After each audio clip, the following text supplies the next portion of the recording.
Okay, we are live. Let's get this show on the road. Make sure that's set up. All right, welcome everyone to our Investors Performance Group for August. First of all, I just want to thank everyone for coming out on a hot summer August evening. We really appreciate it. These nights are always a little quieter, and we appreciate those of you who take the time to come on out, hear what we have to say, learn something new, meet someone new, and further your investing career. Now, just out of show of hands, how many of you guys are here for the first time tonight? That's pretty impressive. Even on an August that we have someone coming out, actually a few people coming out for the first time. Obviously, we have you guys who are joining us on YouTube Live, so welcome to everyone joining us live from there. So we are the Investors Performance Group.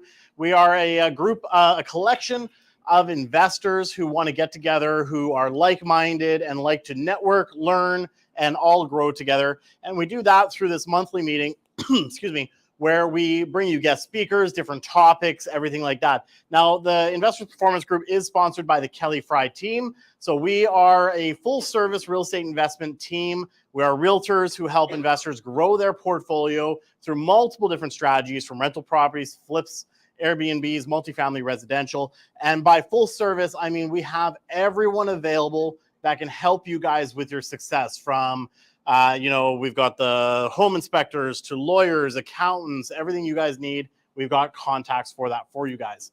All right, we're going to dive in here. We've got a little bit of a different setup for you guys today, and we're actually going to be working together and going through a business plan on how we're going to gear up for the second half of the year. Now, this is something that I was doing recently with our team from a sales side. And we said, you know what, this is a great thing that we can do for investors, because we all set goals at the beginning of the year. This is a great way for us to check in on our goals. We're halfway through the year now. We're going through summer. Where are we at in relation to our goals? And what do we still want to accomplish before the end of this year? We're going to get some clarity around that. We're going to set some intentions. And I think we're going to have a lot of fun with it, because we're going to do some imagining things. How many of you guys are here in January when we brought out Pete Fry? A couple of you guys? Okay. So Pete Fry did a lot of visualization practices. A lot of people had the blindfolds on. So we were all thinking about our goals and our dreams for this year. So that's where we're going to check in on it and come up with some action plans. Now, I'm not so much of a blindfold you guys kind of guy, so we're going to do it more pen and paper style today. Then we're going to have a series of unfortunate Airbnb adventures with Diane. She's got quite the tale for you guys today. For those of you guys who are interested in running Airbnbs, we're going to be taking a deeper look in the city of Coquitlam and what's actually happening in the city from an investment standpoint. Then we've got a guest speaker, Kyle Green's going to be coming out, and he's talking tonight about how to finance Airbnb properties, right? So what kind of things do you have to think about when you're applying for your financing to be able to finance a property? And then lastly, some market updates. And we got a hot deal for you guys tonight. That's you guys should have all received at the beginning of the night. We'll go through that in more detail. All right, so let's dive right into business planning. So everyone should have received a copy of this. Carissa, what I'll get you to do is, if you can find this in the drive, grab the link and post it for everyone on YouTube. Those of you guys who are on YouTube, you can download this, follow along with us. We're going to go through, and this is going to be a more your opportunity. We're going to take a lot of breaks for you guys to really dive deep. Now, on page number 1 here, you see second half business plan. Where am I today? I think it's very important whenever we're doing a business plan to make sure we take a look at where we actually are at, because that way, if we figure out where we are, we know where we're going. So feel free to take some time. On the top here, total number of properties, indicate how many properties you have, what's your monthly cash flow from the assets that you have, what's your total monthly income, what's your total monthly expenses, because we want to figure out what your goals are and how you need to get there. If you have a certain income level that you are used to living at, and you've got a certain amount of expenses, we got to start planning how are we going to be able to replace that income and cover our expenses through our assets, right? Once you reflect back to when you were setting your goals or doing your, what's the word I'm looking for? The beginning of the year, everyone does their, they want to go to the gym, resolutions, right? So if you set your resolution, you set your goal. What was your goal at the beginning of the year? If you remember back, write that out in detail, and then ask yourself, where am I in relation to my goals? So if you set a goal for, let's say, buying 5 properties and you bought 2, write down the 2 properties that you bought, what you accomplished, right? And then finally, what is the gap? Now, the gap is a term that we use a lot in the business where we say, again, if my goal was 5, I bought 2, I have a gap of 3 properties, right? So you want to think about how far away are we from that goal so we can plan how we're going to close that gap for the second half of the year. So feel free to start the first page here. And again, we're going to drop that link for you guys on YouTube. So go ahead and get started. I can have it.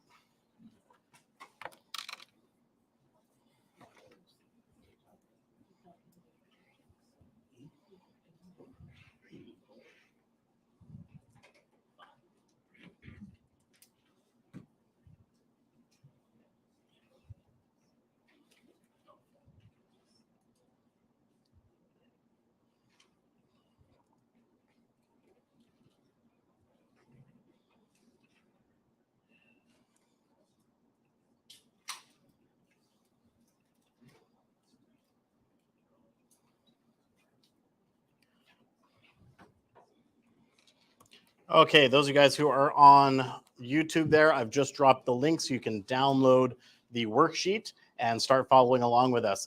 So I'll give everyone maybe, we'll say 5 minutes to work on this. If everyone's done, if I got people looking at me, then we'll end it sooner. That's fine. It does that. It's not perfect.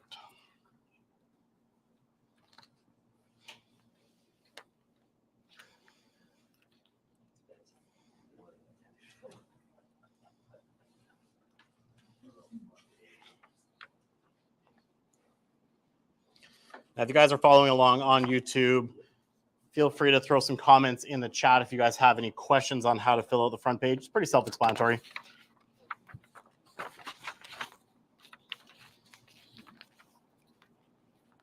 Now, to help you guys out, on the next page, I do have a know your numbers. So if you're trying to figure out what your cash flow is, your total everything, you can actually go through. We've got room here for your properties. You can indicate the address of the property, what you purchased it at, when you purchased it, what your current mortgage amount, what you estimate the current value is. Then you can obviously figure out what equity you've built. And of course, if you've done your numbers, you know your numbers, your monthly cash flow.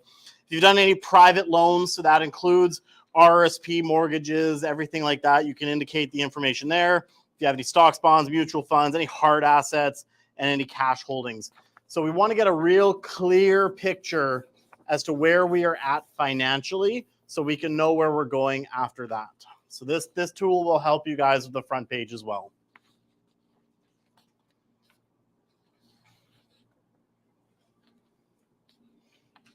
I can see Mike's advocated it over to Manuela. She's flipping through. And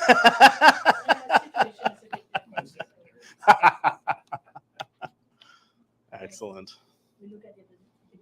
Yeah, absolutely. All right, everyone on YouTube, hope you guys got the link there. If you guys are having trouble with it, just drop it in the chat to make sure we can get it to you.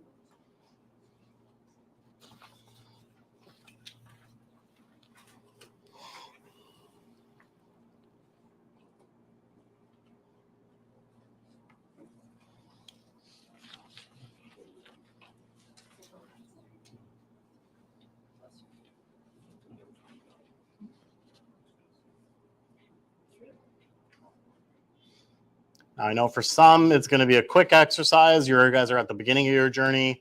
For others, it might take a little while.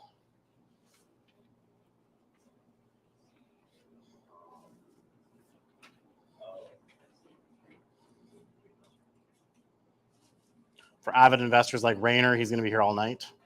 His portfolio is massive. We know that. See, I said because you were coming in late, I was going to jab at you throughout the night. I told your boys that. So this is where it starts. I have no idea what my cash flow is. So maybe that's something we got to dig in and learn. Boys, help them out with that, eh? So the real thing we want to figure out is, again, when we're doing this, we want to start to see where our portfolio sits, right? What types of properties are we owning? Where is the cash flow? Because the next exercise, we're going to dive a little bit deeper into your portfolio and analyzing where it makes sense for you to keep properties, where it makes sense for you to liquidate, where it makes sense for you to be buying, where it makes sense for you guys not to. Give you another 2 minutes on that one.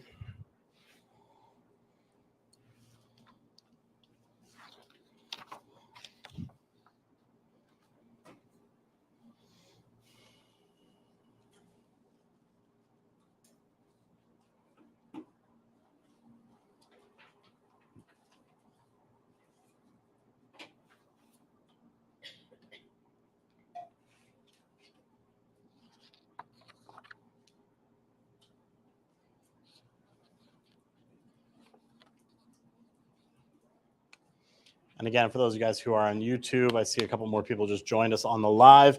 Feel free to throw in the chat if you do have any questions on the exercise. The link is in the chat for you to download the worksheets as well.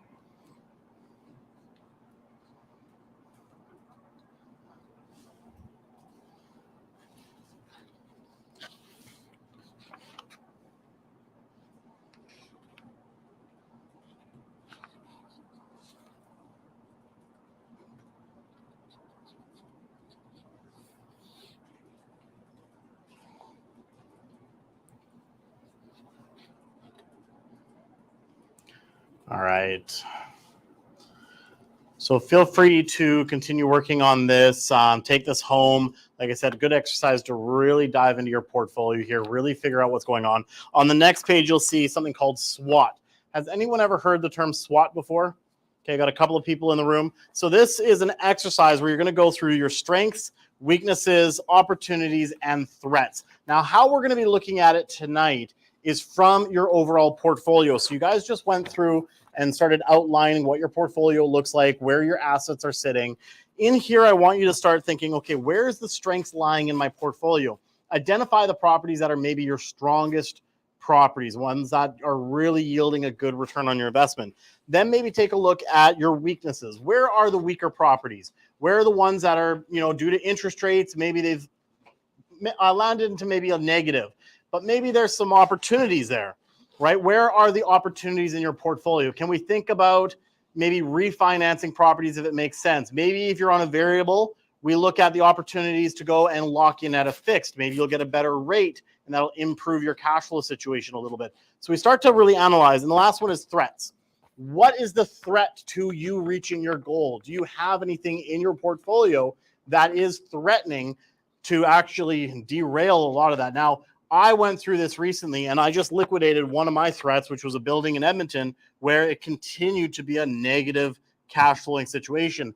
We weren't able to cover the mortgage half the time, so we were having to inject cash. So in these situations, that would be a threat to you reaching your financial goals where you need to look at maybe offloading it, right? So go back onto this page, take a look, see where your strengths lie within your portfolio, see where the weaknesses are. Where do you see opportunities to tap into that portfolio? Utilize it for maybe other purchases. Maybe you can create opportunities in terms of cash flow, changing up a strategy maybe. Like let's say you've got a vacancy in a house, maybe you look at turning it into an Airbnb. That could be looked at as an opportunity to increase cash flow.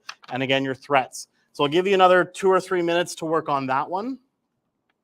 I see some people already writing down. Some people have ideas. They're like, oh man, yeah. Like for me, it was that building in Edmonton. Thank God it's gone. Almost. We have an agreement for sale on it now, which is in place. So financially, we are no longer responsible. But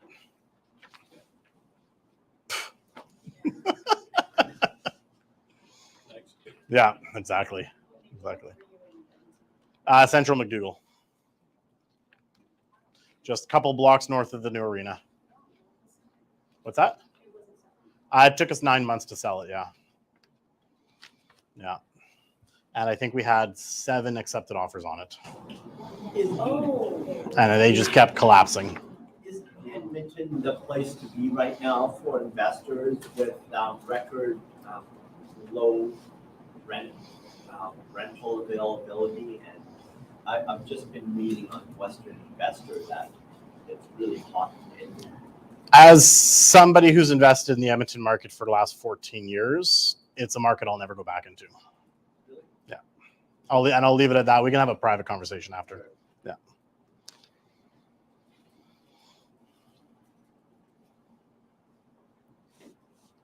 Even like, let's just say buying a condo here for half the price yielded a much higher return on investment.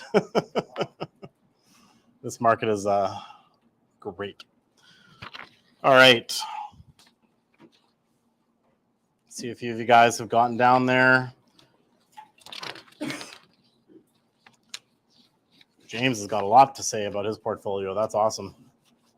And that's the point of this, right? You want to go in deep. You really want to analyze where your portfolio sits, because if you aren't doing this on a regular basis, at least this point, one of those threat properties could go under the radar for a while and then cause catastrophic, damage to your overall portfolio, right?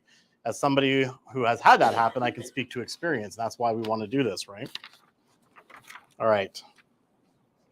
Okay, I'm going to continue to move on, but again, this great exercise that you guys can bring with you, really dive deep onto your own portfolios. Now, on the second page after that, we have the plan for the second half.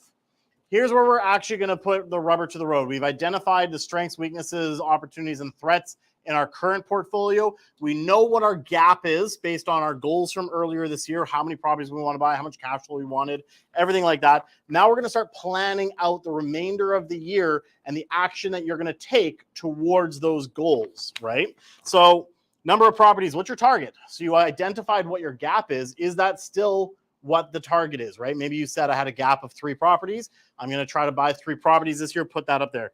You have a target monthly cash flow that you're looking to attain, right? So from there, if you're saying, okay, I wanted to increase my overall assets and my cash flow to an extra $1,500 a month, that's what you're going to put there as your target.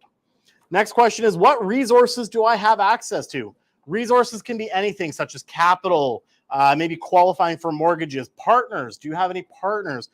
You just did your SWOT analysis. Was there any opportunities that can create resources for you, such as maybe selling a property, cashing it out, taking that cash and moving it into a different property? Maybe it's refinancing a property and bringing that cash. Then we start thinking about which investment strategies are going to help you to reach that goal. So investment strategies could includes just straight up buying rental properties. It could be doing Airbnbs, which we talk about quite a bit here from a maximizing cash flow strategy perspective. It could be flipping properties to generate some capital that you can then later reinvest into buy and hold properties later on. So what strategies do you feel you are going to implement to help you reaching your goal? And then again, getting into detail, how do you plan to execute your second half plan? Start putting action items and dates. When are they due by? It could be as simple as I'm going to call 15 of my closest contacts that I know have capital. I'm going to call them all within the next 30 days, something to that effect. So take some time, start jotting some ideas down in these different questions. Give you a couple of minutes for that one. And then the fun part begins. This is to me, once we have the plan, then that's where the rubber meets the road and we have a lot of fun with the next part. A lot of this is work up front. I know you guys came here, think I'm going to have some wine, have some food, listen to some great speakers. Now Cameron's making me work. That's okay. I make these guys work all the time. That's my job. Because without work, we don't reach our goals.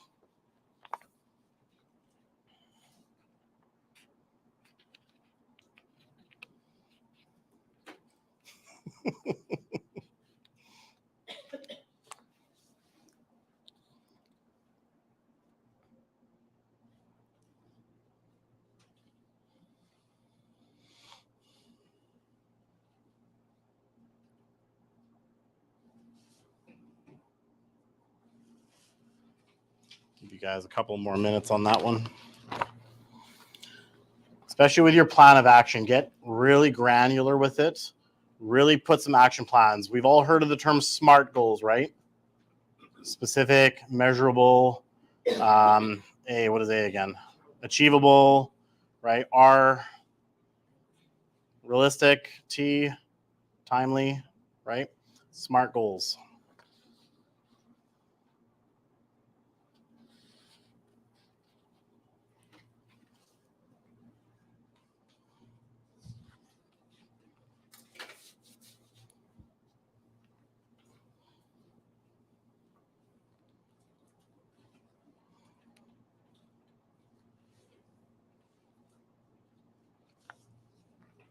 This is the fun part for me up at the front. I'm watching the wheels turning. I can see people like really digging in on it. It's very exciting to watch.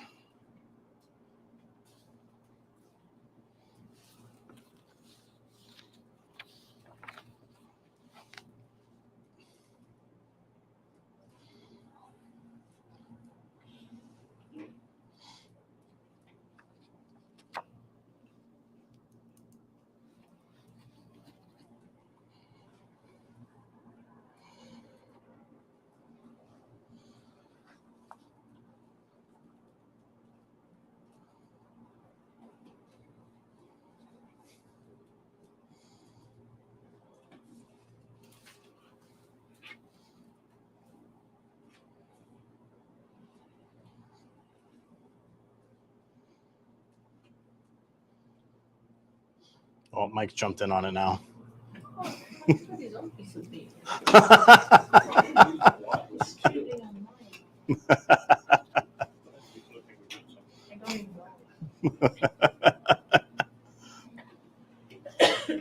Now I'll say who's secretary.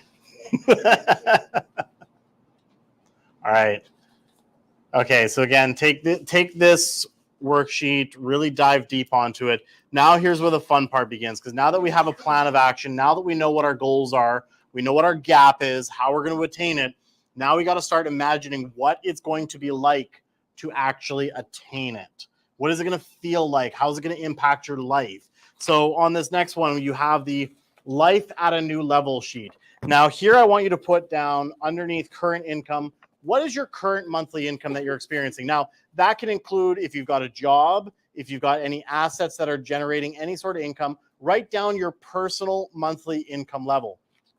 From there, once you've done that, at the goal income, take that income that you said you were going to attain through your goal, whether it's an extra $1,500 a month from cash flow, maybe it's an extra $3,000, maybe it's an extra $5,000, whatever your goal was and how you're going to attain it, add it onto your monthly goal and increase your income there.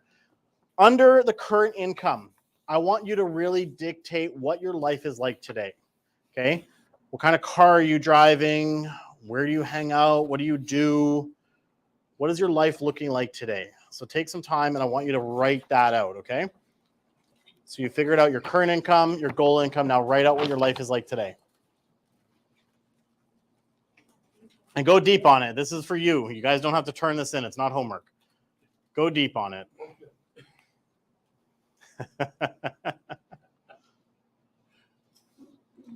Things that you're happy about in your life, things that you're not happy about in your life, things that you wish could change if you had more capital, more money,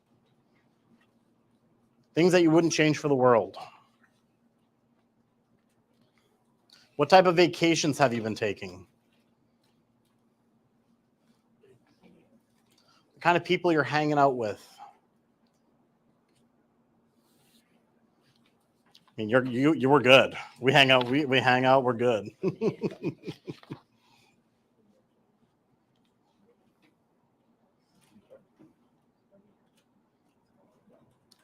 Go deep and get personal with yourself.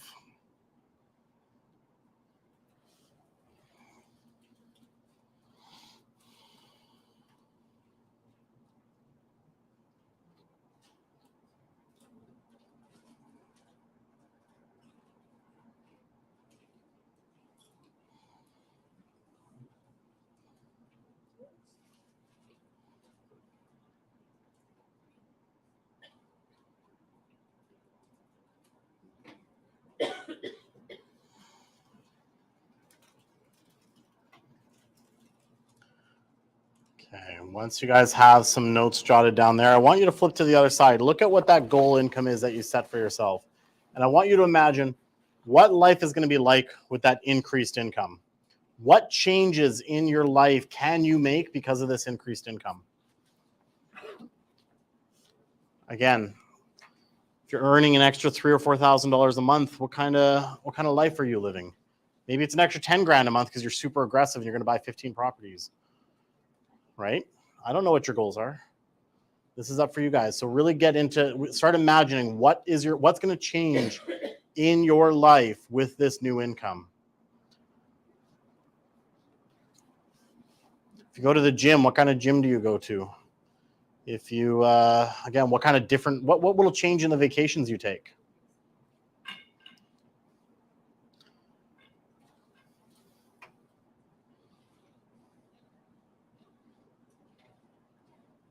Can you upgrade your car? Maybe you'll upgrade your house. Maybe you'll upgrade your living situation. Maybe you'll be able to give back more to other people. And take care of your parents.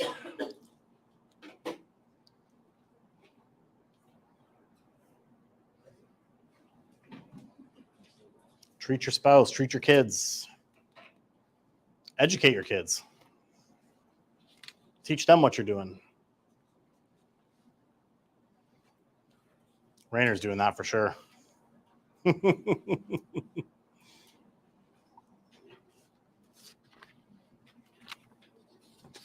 Really get into your imagination with this.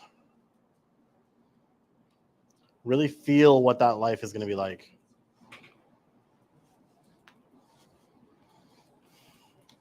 Because the next part is going to be the homework. Oh, shoot. He said he's not going to leave me with homework. I lie. Give you guys another minute or so. I see a few people still writing on that one.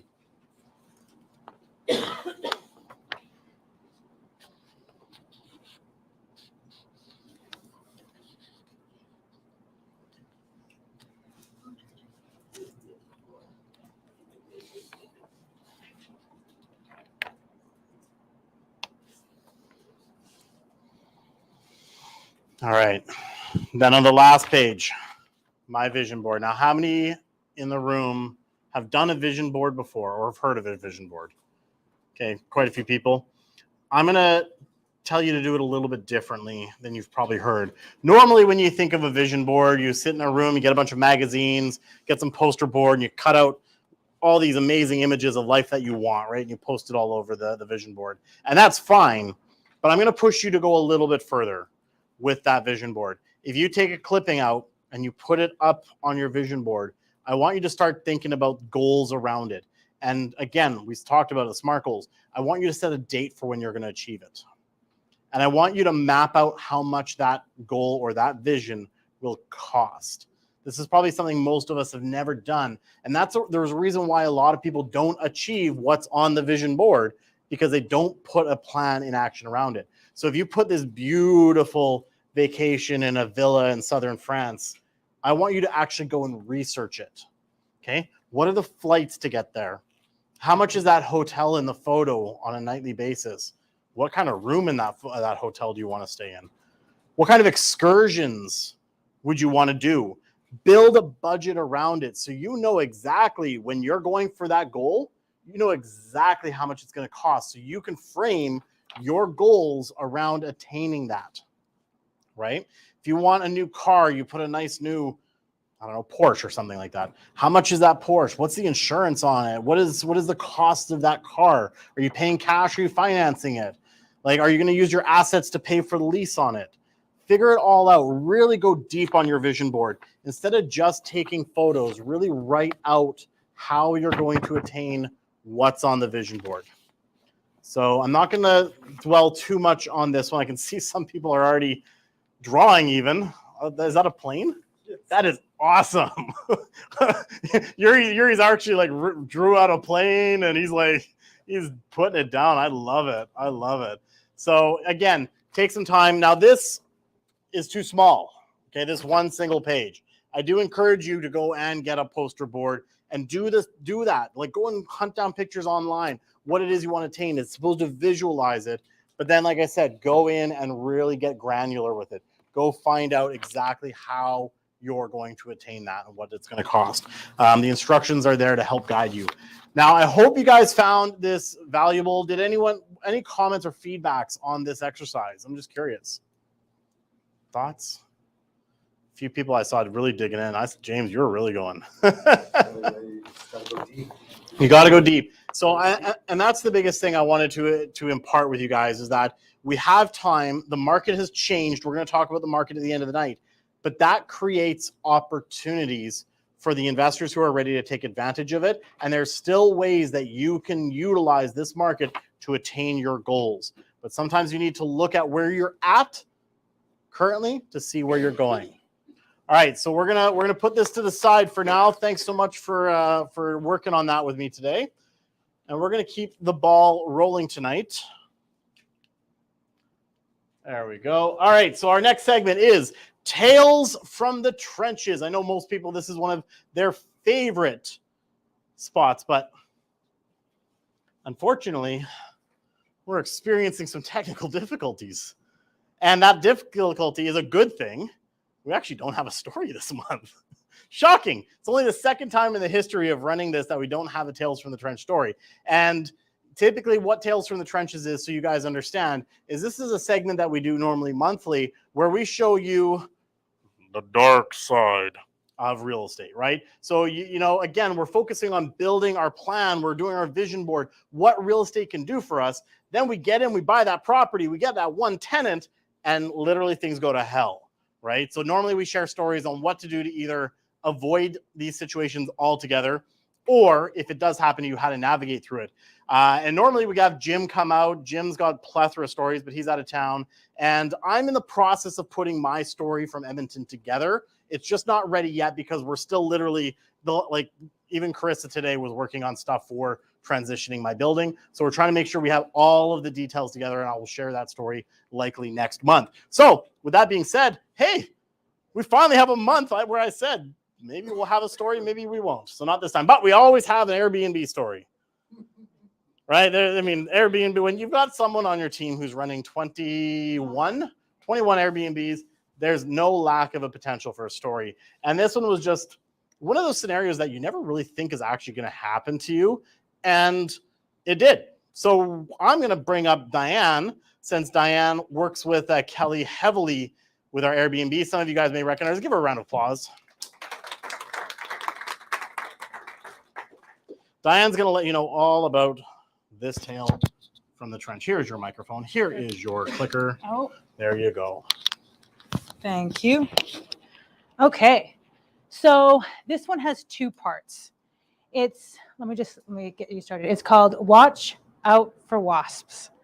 So Kelly and I were just having obviously a basic Saturday, and every time we say that it's a little calm, something always happens. We do. So we try not to say it, but one of us says it and then something happens.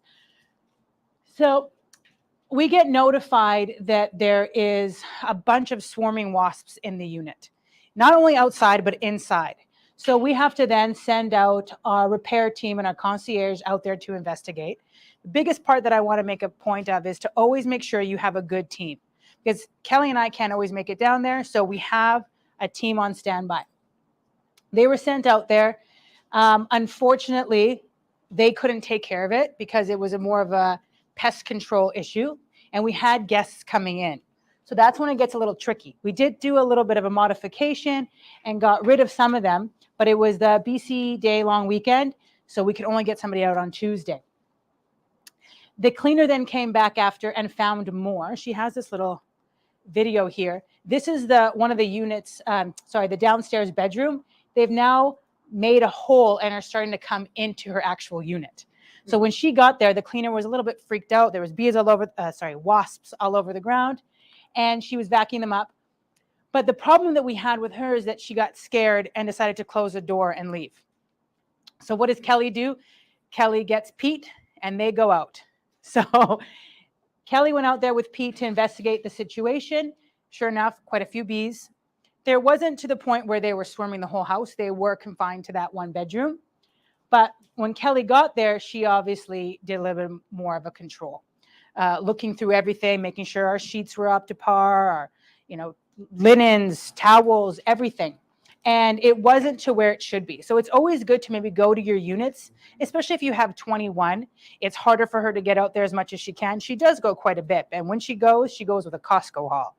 So what she found there was that the cleaner had done things not to the level that we would like. So she had old raggedy towels and not proper sheets, a weird quilt that wasn't our standard. So she enlisted, as you see, Pete's shoes right here and Kelly's heels. They enlisted Pete to do all the heavy lifting. She made the bed, did everything. The biggest part that we noticed is that you have to make sure that everything looks great. Our reviews get better with, proper linens and things like that. The cleaners always think that not having a white duvet is easier because it's not hard. It's not easy to clean, but that crispness makes it look cleaner. So it's really important to make sure that you have those types of things there. What happened with the bees was the pest control came, covered up the hole. Everything was good. We did lose a client for the one day because we had to warn them. We explained to them there was bees in that room. They stayed for one night, had a child, was concerned, and then asked for money back, which we did, in fact, do. We did give them back the money. So that is our tale this week. Nothing too bad. It's pretty good. But I did want to show you guys this as well. So this is the report for Airbnbs. For July, in Abbotsford, we had 29 days booked. Aldergrove, 27. Chilliwack, 29.5. So when everybody thinks, how do you guys do in Chilliwack? We do great in Chilliwack. Coquitlam, 29. Langley, 31. Maple Ridge, 29.5. Mission, 27.5. And Surrey, 31. So it has been a pretty good July. And that's everything. Do you guys have any questions? You guys are running, I guess, with instant bookings, right? Yes. You don't verify or... Well, it depends if you have 0 reviews. If it's certain reviews, you do get it's just instant booking. Yeah. Do you guys have like virtual assistant that helps you like run all that, or are you doing that all yourselves? We're doing it all of ourselves. Yeah. It's myself, Kelly, and Sid. Yeah. I usually take care of the cleaners and the cleaners, of course. And handyman. The cleaners, the handyman, they're huge. We just delegate it out to them essentially. So it's so important to have good cleaners who understand what you're looking for. We do go through some cleaners because sometimes it's not up to our standard, and it is a lot of work for them as well, but we do compensate for that. Yes. Sorry, I got this late, but these stats are 1 unit per area, or is it what's the average units per? So yeah, so you can see up here in Chilliwack, she has 2 units. Yeah. So that was the average over the 2 units. Maple Ridge, she has 3 units. And Mission she has 10. All the other ones, she only has just 1 unit in each of those cities. Yeah. Yes. So with the instant booking, you say if they have no reviews, they can't book with you? No, we always ask them, what is the reason for your stay? And then we make a decision based off of that. Sometimes we roll the dice and see what happens. And those create great stories. Those create our Airbnb tales sometimes. But Airbnb has like I'm on Vrbo, so I'm Yeah. not on Airbnb, so I don't know how that system differs from Vrbo. But so can you set it up so that the algorithm knows, oh, you're a 5-star or what, or 4, and it knows, so it automatically goes in? Or do you have to sort of, this booking's got 4 out of 4 stars, say, and then you just decide right then? Airbnb lets them instant book when they have good reviews and they have 5 stars. It's when they have 0 reviews, that's when we then come in. That's good though. Yeah. Yeah. We do like Airbnb. There is times where you have to go back and forth, but majority of the time they do reimburse when need be. They help us out. Especially if you're not comfortable with the situation, they definitely step in. Yes. Do you use dynamic pricing? There is pricing that Airbnb has. Sometimes we change the pricing, but it depends on the unit and the area that we choose that from. So you can leave it as automatically, you just adjust as you, Yes. based on what your knowledge of the area is? Yes. And depends on the season as well. Yeah, Kelly jacked up her rates significantly. At Langley, as an example, typically you guys are about 135 a night, I think. Yes. And she's sitting around 260, 270 a night right now through the summer. And it is a great unit. That one's called Sexy. And that's what it's called on Airbnb. It is, yeah. And it does quite well. And that's just one unit. So it was basically booked every single day of July. Is that an Airbnb allowed building? It is, yes. The Strata Council has Yeah. made sure there's no bylaw against Exactly. Airbnb. seriously? Yeah. Oh. Yeah. Which we have a list of those. Yes. I know this is summertime, that's why it's actually fully booked, but let's say in the fall, September, October, what is the occupancy rate? There is certain locations are higher, like Chilliwack and things like that. There's a lot of workers that come. Pipeline, Mission, we have a lot of travel nurses, surprisingly, a lot. We've had more travel nurses in Mission than any of our other locations. So they are quite booked. Maybe not every single day, but I would say if I were to give a percentage at days wise, I would say maybe 23 days sometimes. I think last year she averaged around 25 to 26 on Yeah. the portfolio. Yeah. And that's on average. Why do I know that? Yeah. Because she sends me constant texts. And so what you guys are seeing here is her bookings. What I get from Kelly is every 2 days, the number of like the income goes up by like $1,000 every 2 days. Mhm. And I get the screenshot every time. Cameron, look at this. Oh my God, look at this, right? It's crazy. So I think in the month of July, she booked out, I think it was I think she capped out $94,000 in bookings. Yeah. That's why it's important to go there and do those Costco hauls. Make sure. Excellent. Great. All right. Thank you so much. Thank you. Round of applause.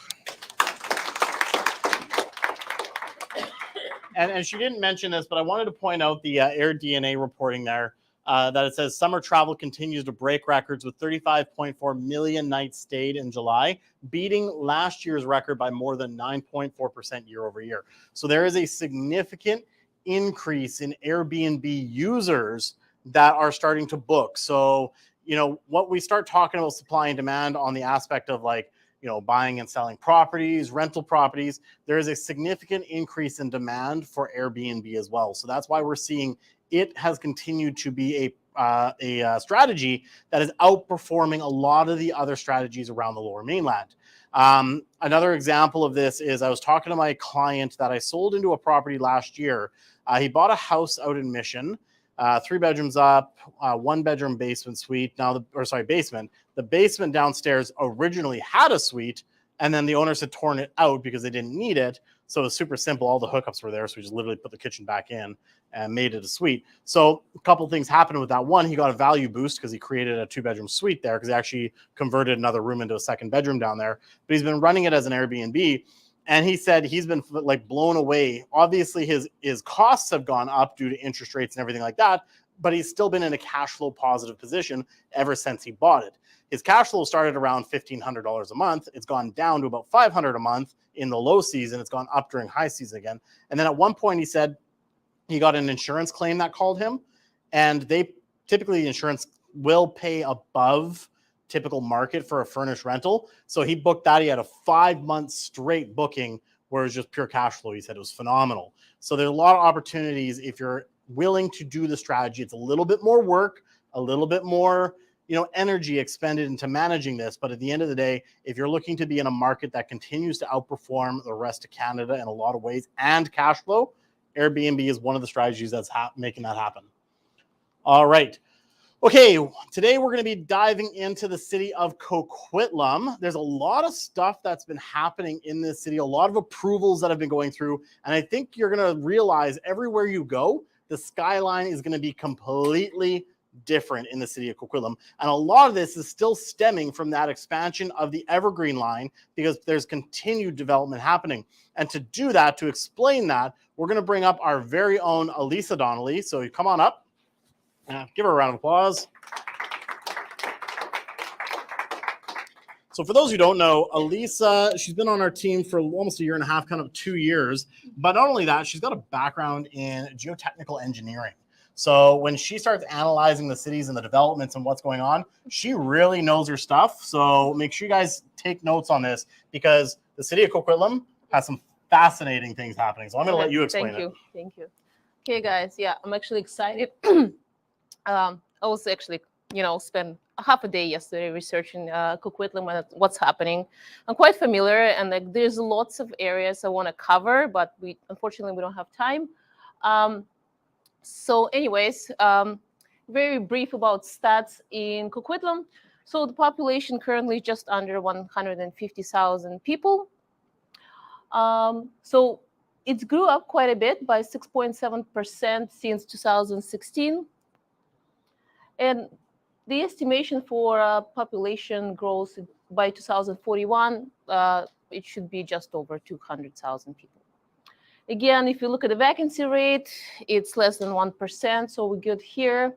Average household, quite high compared to other areas in Fraser Valley, so it's just over $110,000, right? So, okay, so you probably know and very familiar with Coquitlam. So it's very central located. So it's, easy to get to Vancouver, Burnaby, Port Moody, Port Coquitlam, Maple Ridge.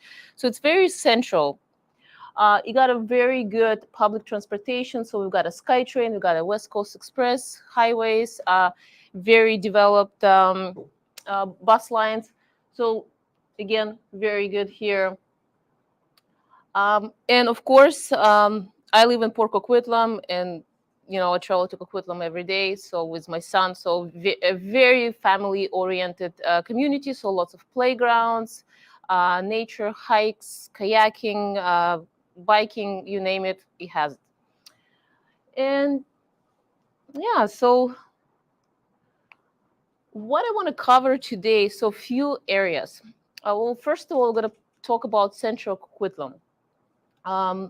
Who's not familiar? So here we have Coquitlam Central Station, Lincoln Station, and Lafarge Douglas Station. So this three station kind of covers downtown of Coquitlam.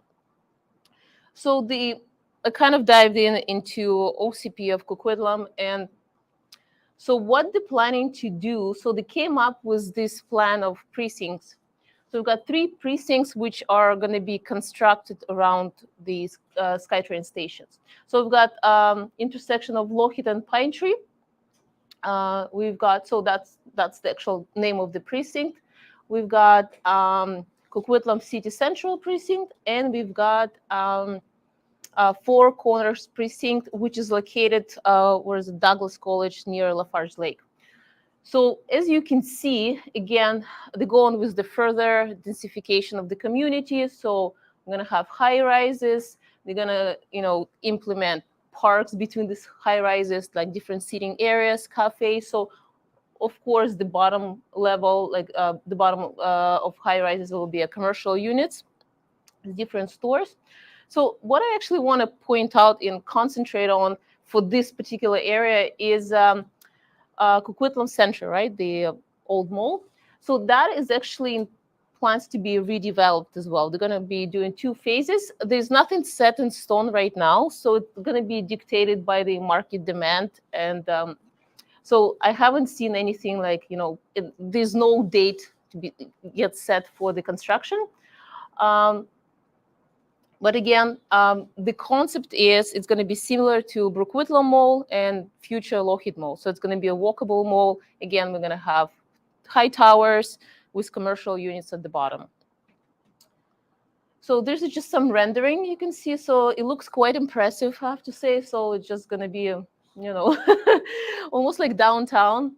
Restaurants, shops, coffee shops, little parks, little sitting areas. So looks very beautiful. And so that's the Central Coquitlam, but this is not the only area getting developed. So another huge project is actually going to go into construction soon, is located just right across on the other side of Lougheed. So this one is going to be constructed by Marcon and Quadrille Property Group. Again, a huge project. So we've got a north portion and a south portion. So there's 2 phases to it. So the north portion will comprise of 4 towers. So one of the towers will be strictly commercial tower, and actually it's going to be a hotel. We've got 2 rental towers. I think it's about 1,000 units with 150 units designated to below market rental. And we've got a residential tower. If we look at the phase 2, we've got 5 towers. All of them is going to be residential units, 2,500 altogether. But what's interesting, so this development is going to have its own daycare. It's going to facilitate like 220 children. And it's got a retail space, 47,000 square feet. So again, lots of restaurants, lots of entertainment, huge development, just right across from the Coquitlam shopping mall. So here's again rendering. So we can see, so I believe this is going to be the future hotel. Oh yeah, that's right here. Again, walkable area. Yeah, looks very good. Okay, and finally, This is very impressive project. So this is the first and the only one waterfront community in Coquitlam. So this project is just huge. It's massive, yeah. So it's conveniently located, actually. It's a still walkable distance to Braid SkyTrain station. So 22 minutes, some people can walk that. So, but the actual area, so it's located on 96 acres, and where we have Fraser River Industrial Waterfront site right now, right? So, but it's all going to be developed with, I believe, 16 towers. 16 towers. The height will vary from 29 to 49 stories, but it's just going to be a community. So there's going to be everything there. Again, so they're going to have their own community center. So initially, the developer designed community center only for this development, for this community, but it was actually upgraded to a larger one, and it's going to be available for the neighbors as well. So again, this is the rendering. So we see nice waterfront, nice outside facilities. I believe this is a future swimming pool. So, that's Portman. I think that's Portland. Yeah. Yeah. So yeah, if we go back, so this is the location. So that's your New West. So you have, yeah, Superstore here. Yeah, Hard Rock Casino. So just some.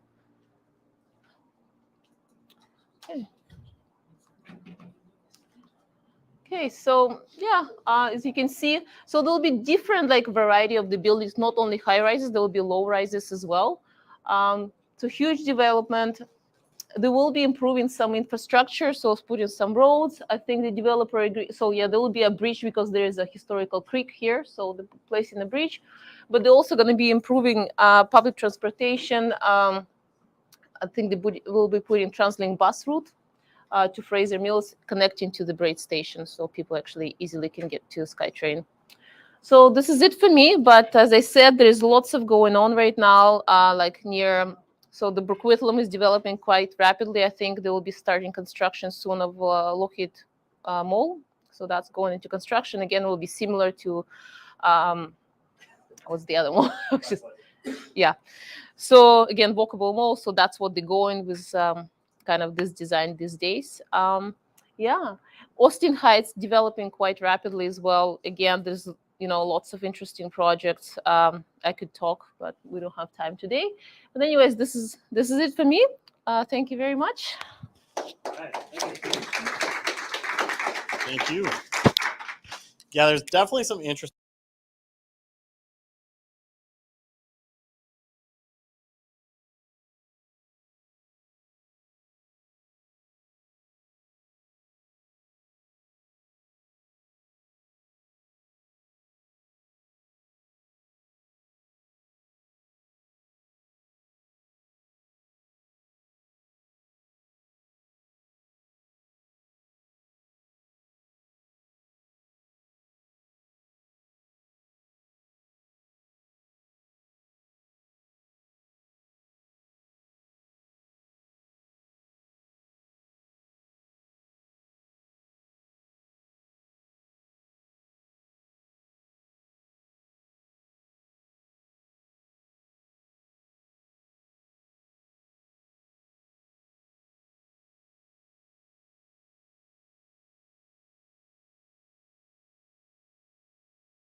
All right, can you guys hear me now online? Just drop in the comments so you guys can hear me.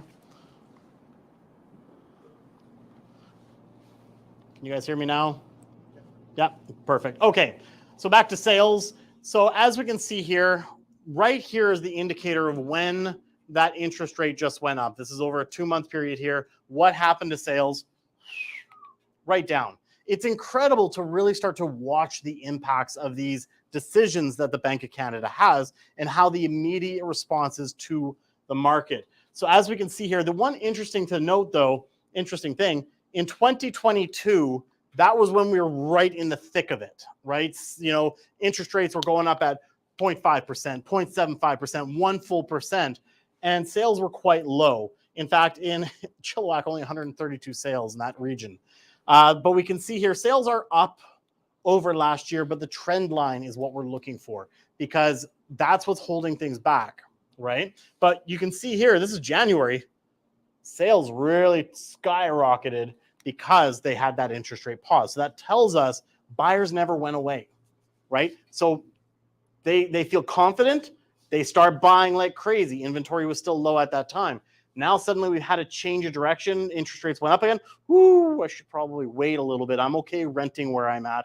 I'm okay living in my mom's basement. I'm okay not upgrading my property right now or downsizing. I'm going to wait, right? So what impact does that have on sale or on pricing?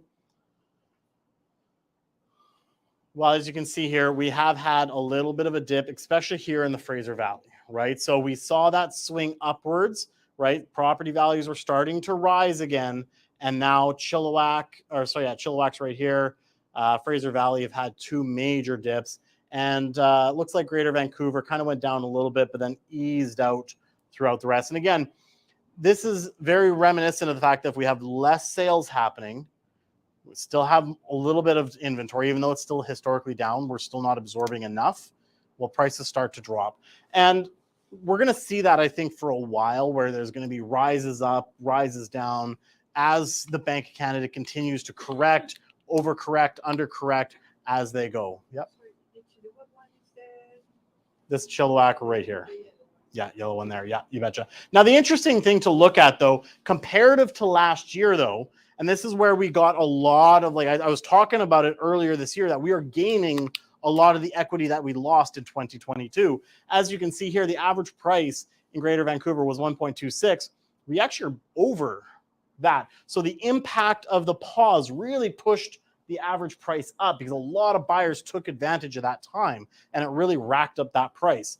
Fraser Valley, we're slightly higher. You know, it's almost on par. And Chilliwack's a little down compared to last year. So it is interesting that even though prices are coming down, we did recover quite a bit during the earlier beginning of this year. So that's why I really feel as soon as the Bank of Canada takes a pause, we're going to really see things ramp back up. Now, the other reason why I say that as well is there's one underlying issue with the lack of inventory we have and the policies in which the federal government have in place, and that's around immigration. Right? We just brought on 1 million new Canadians. We have officially broken 40 million Canadians, which is incredible. The problem is, where the heck do we put them? Right? That's the biggest issue that we're running into. If we're not building fast enough, and we could go on a whole tirade on processes of building and permits. And like, just as an example, as an aside, I'm working just on a commercial lease, and we're dealing with the city of Vancouver, and what should really take like literally just going boom, boom. It's been 7 weeks so far of waiting for them to approve. Like, I don't know what they do. But anyways, that's a soapbox one. We're going to get off that. But we have a lot of people coming into Canada. And if we see stats like this, what happens with the developers is they start to take a step back too. If prices are going down, but yet cost of building is going up, well, they're going to say, well, you know what? I know we've secured all this land. We're going to wait. Right? We're not going to launch these units. Well, when we don't launch these units, as immigration picks up, then eventually interest rates go down. We have less inventory available when the rush comes. And we are significantly behind on development. Even though Elisa just showed a lot of these wonderful projects coming up, they will put the pause on there. None of these have launch dates yet. They're all in the works. So that's one of the issues that we're going to continue to run into. Let's going to dive into it. We're going to take a look at some cross sections. We're going to start out east in Chilliwack. We're going to move our way through to Greater Vancouver. And let's take a look here. So Chilliwack sitting at just a slight negative over last year. However, here's where we can start to see where the rubber meets the road. Inventory is still down. Okay, so over last year, we have less inventory. We already saw, though, that sales have dropped off. So even though we have less inventory, if sales are dropping faster, we're going to see that negative impact on pricing. And days on market are going up. So that's an indicator for us that buyers are not jumping as fast as they were, right? It's taking longer to sell a property. In the townhouse market, though, and the condo market, condos up slightly. Townhouse had a big jump up. But again, there's very limited inventory in these areas. And I mean, it only takes less than 2 weeks to sell a house or a townhouse in Chilliwack, a little bit more on the condo side. But again, if someone's moving to Chilliwack, there's a bit more of an affordability factor on the detached side of things, as well as the townhouses, that condos are not as attractive. Although I find that if you are a savvy investor, there's a lot of great rental options for you out in Chilliwack in the condo market. Abbotsford here, we're down quite a bit, 9.6% over last year. And again, over the last several months when I was doing these statistics, all of the regions were up over last year. So now we're seeing, again, that impact through July. Slightly down on the days on market, but again, inventory down across the board, right? Townhouses for Abbotsford are down slightly. Condos are up still a little bit. And again, almost just under a month to sell any of the product out there. Total listings. Oh. Yeah. Yeah, 23 days to sell a house. Okay. Yeah. Oh, yeah. Could you imagine 500 homes? I will say I did have one listing once. It was a very difficult listing. When I finally sold it, it was like 687 days on the market. And that was me adding up all the expired times. It was a very difficult listing to sell. Not one that anyone could be proud of, but it is what it is. All right, Mission. The Mission market is very interesting. As you can see here, this one's flat, and that's only because there was no sales in condos that month. That's why we don't have any statistic there. Inventory, though, is up 93%. But again, Mission just doesn't have a significant attached market at this point. However, that is changing, and it's changing quickly. Every time I go through the city of Mission, I'm seeing cranes, I'm seeing big dig outs. Like if you go down along Low Heat Highway where Wren and Raven, if you guys are familiar with that development, it's really taken shape now. And that was a huge hole in the side of the hill at one point. Detached is down, but so are inventory. Days on market, a little over a month to sell right now. Pretty stagnant on townhouses there. It is up 25%. And the interesting thing with the city of Mission, because the inventory is so low, it does fluctuate quite a bit. So you got to take it with a little bit of a grain of salt. If you have a bunch of old product that sold 1970s, 1980s, that'll bring the average down. Then suddenly, if you have a whole bunch of new products sell suddenly, it brings the averages up. And that's only because the cross section of listings is very small for that pool to pull from for that sales time. So keep that in mind. But, it is interesting. I'm excited to see the development. In fact, one of our IPG members, we talked about it a little bit, I think, last month. He's reshaping the city of Mission skyline, right? If you've driven through the city of Mission, you're definitely noticing there's a big tower there now. Now, big for Mission, I'm not talking like a 40-story tower, but I think it's 15 stories. So that's a significant change for the city of Mission. And he's building another one after that. So, all right, Langley, detached market, still up a little bit in this regards.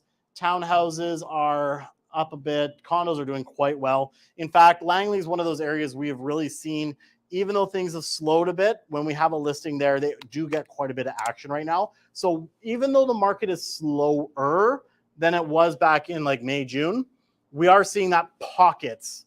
And that's where, when we talk about the Canadian real estate market, it doesn't exist, right? Every little area, every little type of property has its own pocket, right? So in this case, we are seeing that the condo market has been moving still in the city of Langley area, but inventory down across the board. Still pretty quick to sell a place, 13 days, under 2 weeks, 11 days here, almost a month. That's going up. We are seeing the detached slowing down in Langley, and predominantly because, again, as an average price of $1.7 million, we're looking for a certain type of buyer who can afford that, right? It's a less affordable area as, say, Chilliwack. City of Surrey, again, up a bit here. Inventory down, days on market down, pretty stagnant there, down on the inventory for townhouses. But Surrey's not looking too bad comparative to some of the other markets. And you're going to notice a trend as we get closer to Vancouver, less impact is happening because you're getting a lot more people who are able to afford these types of markets. So the more affordable markets are definitely getting hammered more because those are the people who are reliant on mortgages, right? Or they need more. They're leveraging themselves a little bit more in those cases, right? If you're buying a $1.7 million home, you've got a 20% down payment, right? You're putting a little bit more down. You're a little bit more affluent in terms of qualifying. Maple Ridge average is down 6.6%. Townhouses are up a bit. Condos are down. Again, inventory down across the board. Starting to take a month to sell. No, they're a little slower in Maple Ridge. So it's interesting. So across the river, not as fast. Langley, a little faster on condos, right? So just it's again, everything's pocket based, right? For whatever reason, Langley is where people are looking. And part of that could be due to the fact that we have a SkyTrain expanding out to Langley. It's a little bit more attractive for people in the future because of situations like that. And that's, again, why I say there's no such thing as a Canadian real estate market. You got to analyze every little area you're looking as an individual micro market, right? Okay, let's move over to Vancouver. And this is where I said it's not as impacted by interest rates just due to the fact that the types of buyers that are buying in Vancouver might not be as heavily mortgage based, right? You've got the average Vancouver property now on Vancouver East sitting at $2.1 million, and that's up 11% over last year. Inventory has been down, days on market about 24 days. You've got townhouses are over $1.2 million. So again, buying a townhouse requires 20% down payments, right? So you got someone with a little bit more change in their pocket. Listings are down, only 71 townhouses in all of Vancouver East. That's low. That's very low. Whew, crazy low. Days on market are up slightly. Condos, nice and stable at 4% increase, up on the days on market, but down 10% on listings. A little bit. I mean, everywhere is up like days on market, right? Langley. Down a little bit. Again, the attached market's moving there from an affordability standpoint. Things are moving in that area. So, and then Vancouver East, I mean, 15.9% up over last year. Insane. But if you're buying at $4.3 million, there's two things happening. One, you're paying cash, or two, if you are leveraging, it's because you already ran the numbers and you can afford whatever the interest rate is that you're leveraging out on those properties. Again, you're a 20% down payment on a property like that is about $800,000. So you've got change in your pocket for sure. Inventory down across the board. Townhouses up slightly. Condos are down a little bit in this regard. Again, they're still over $1 million, so it does require 20% down to buy a condo in that area. Days on market is up to about a month here, and down on the townhouse side of things as well. So that's what's happening right now across several markets.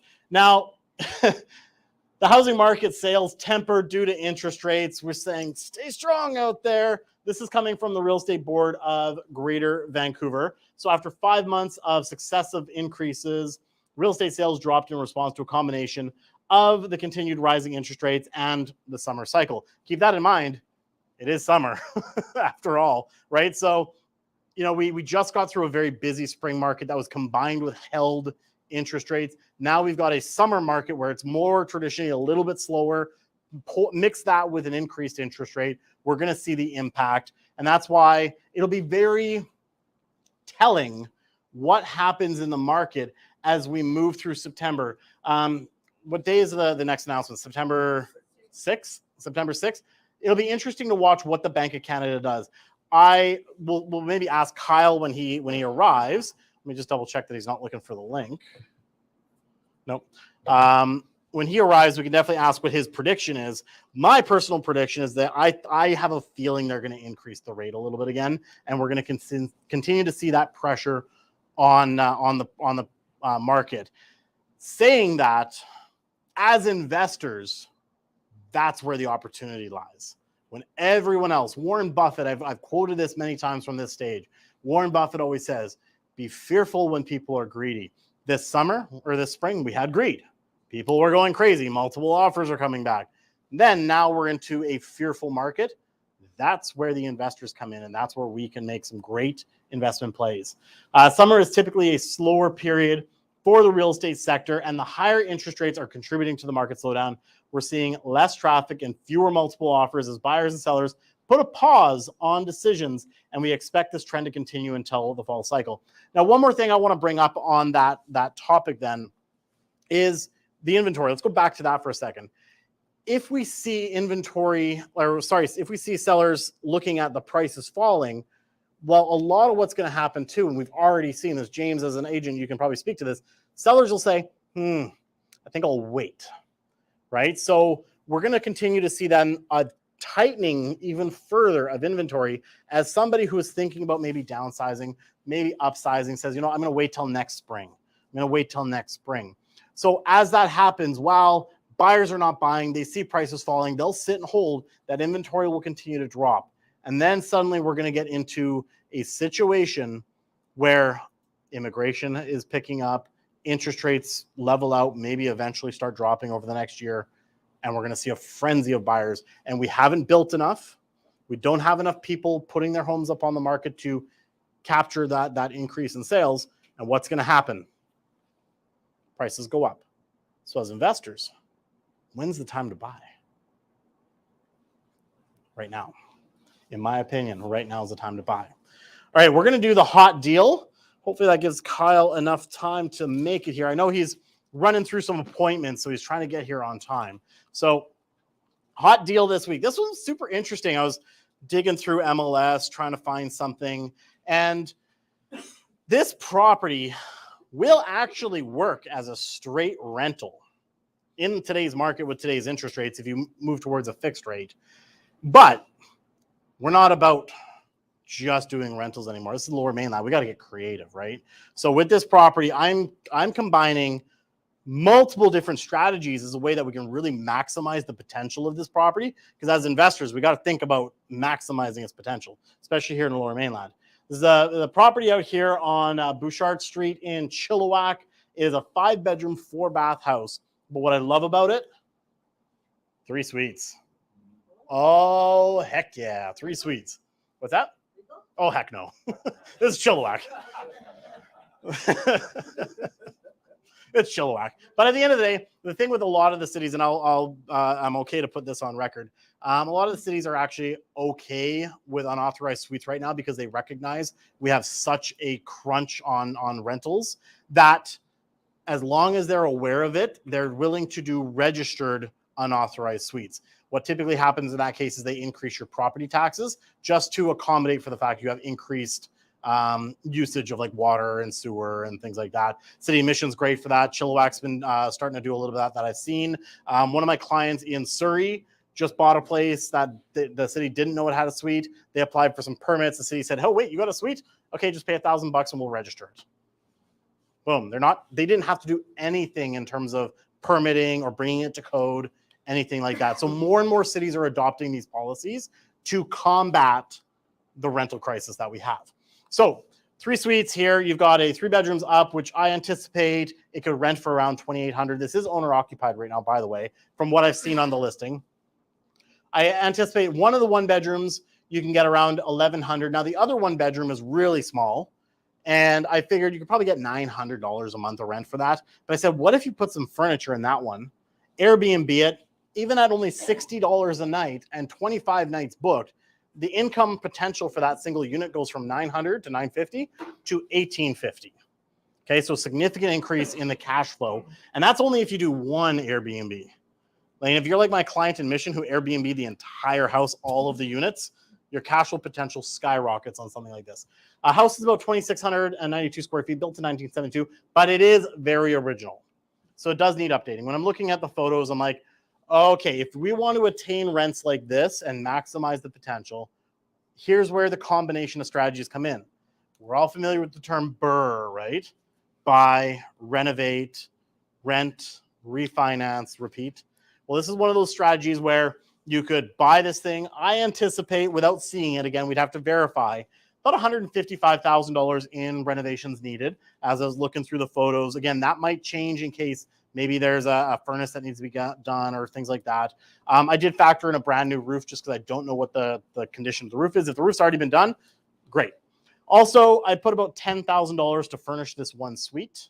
So yeah, I mean, it's a small 1-bedroom suite. And it's like, when I say small, it's small. Okay, so here's what it looks like. The price on this home is $900,000. It's been on the market for over 14 days now. So I anticipate we can probably get a little bit off of that, do a little negotiating. Gross rent, including the Airbnb, is around $5,346 a month. Factor in some vacancy, property taxes, some insurance, and we jacked up the insurance a little bit because obviously you want to tell your insurance company you're running one of the Airbnbs in there. You're going to pay some utilities. You can still have the tenants pay the utilities on the tenanted side if you rent that normally, but then you're going to want to compensate a little bit on that side for the usage of the Airbnb. So I put that in there. A little bit of repair budget, because again, you're going to fully renovate this, but it's always good, especially with Airbnb. If damage happens, you got a budget that you're putting aside every month. Cable internet for the 1 unit. Airbnb fees, that's just based off of the 1 unit. Again, that's not on the whole thing. Some supplies for that, and of course your mortgage. I ran it at 5.8. So again, aiming for fixed rate right now, 30 years. This is with 20% down. Your cash flow is around $300 a month. And that's just running one Airbnb and renting the other 2 suites. The potential with this is, what if you rent both basement suites and the other one's bigger? So I anticipate you could probably get $80 to $90 a month on that one, because it's a more proper 1-bedroom setup.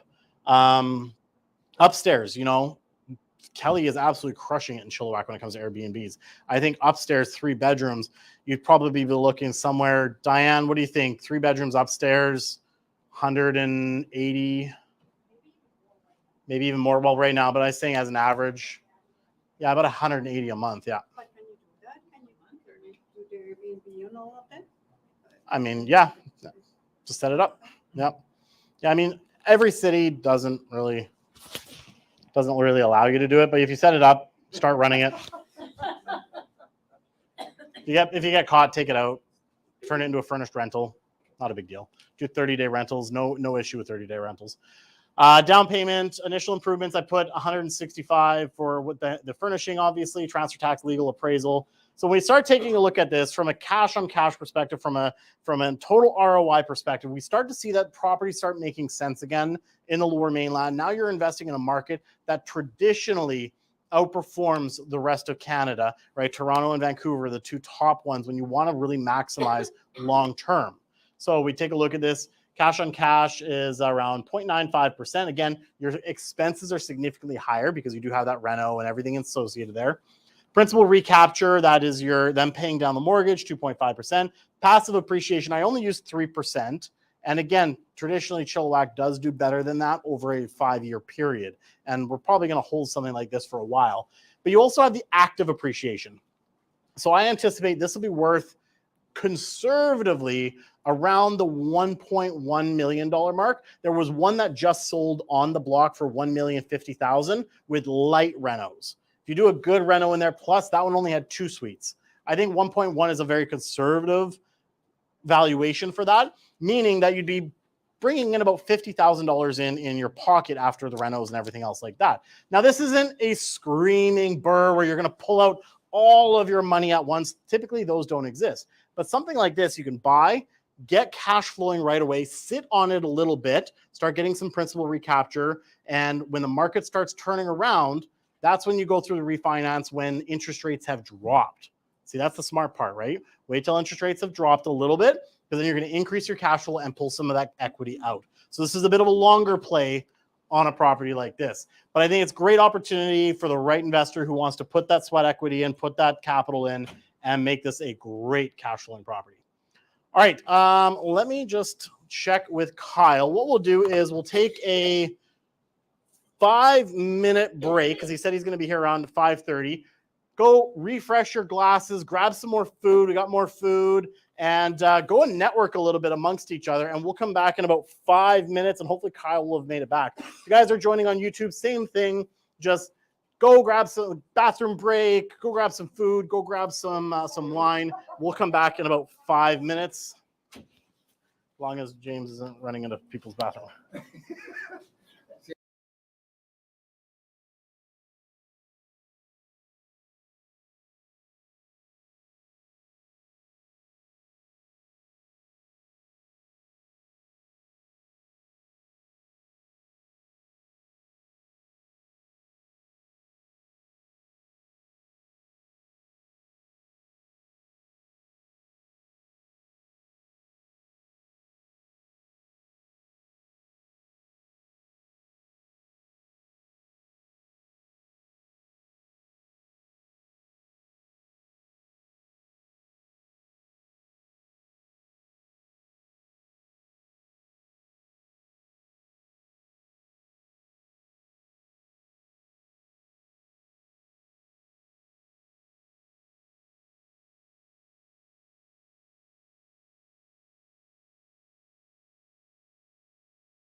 Okay. If I can get everyone to start grabbing their seat, we have Kyle Green. So I'm going to bring him up on the screen.